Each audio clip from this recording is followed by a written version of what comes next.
সুখের যদি স্পেসিফিক কোনো সংজ্ঞা না থাকে তাহলে এই কথাটাই বলতে চাই যে অনেক সময় আমরা লোককাহিনী কিংবা বইয়ের শব্দে দেখেছি যে এরকম একটা কাব্যিক রূপ, অথবা রাখাল ঘুমাচ্ছেন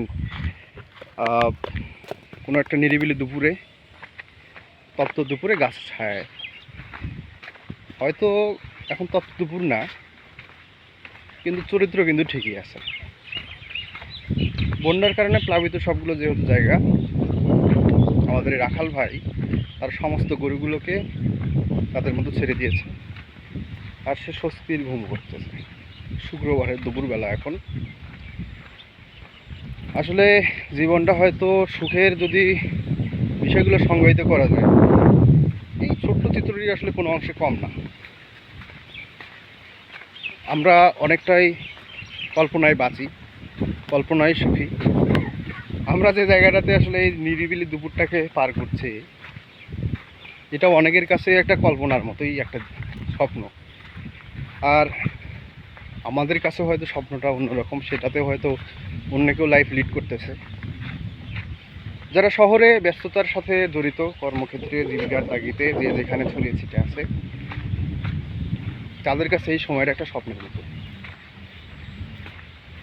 আজকে শুক্রবার, আগামীকাল আবার শনিবার থেকে 9টা টু 5টা, 9টা টু 9টা এইরকম একটা ধরা বাঁধার ভেতরে চলে যাবে।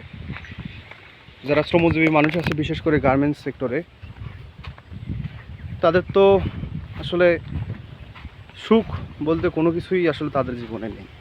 আমি ছোট করে দেখছি না বিষয়টা, কোনো স্পেসিফিক টাইম এখানেও মেনশন করতে চাই না। ওভারঅল এই বিষয়টির কারণেই তারা দেখা যাচ্ছে বিরতিহীন পরিশ্রমের দিকে সময় দিচ্ছে। তো সেটাই আর কি বলতে চাচ্ছি।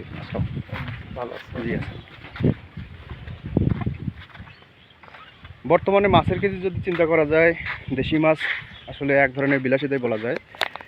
আরেকটি বিষয় হচ্ছে, আমরা সবাই ফার্মে কিংবা কৃত্রিম প্রক্রিয়াজাতের মাধ্যমে উৎপন্ন মাছগুলো এখন খেয়ে থাকি।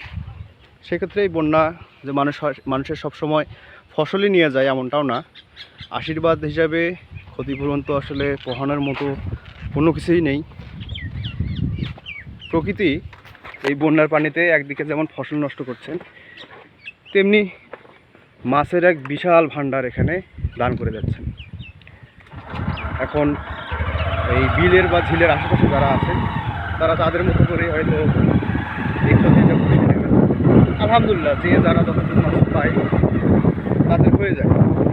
আসলে আর্থিকভাবে অবস্থা সমান থাকলেও খাওয়া দাওয়ার দিক থেকে অনেকটাই ঠিকঠাক আছে। সুখের জীবন যদি সংজ্ঞায়িত করতে চাই, এই ছোট্ট কথাগুলোকেই স্মৃতিবন্দি করে রাখলাম।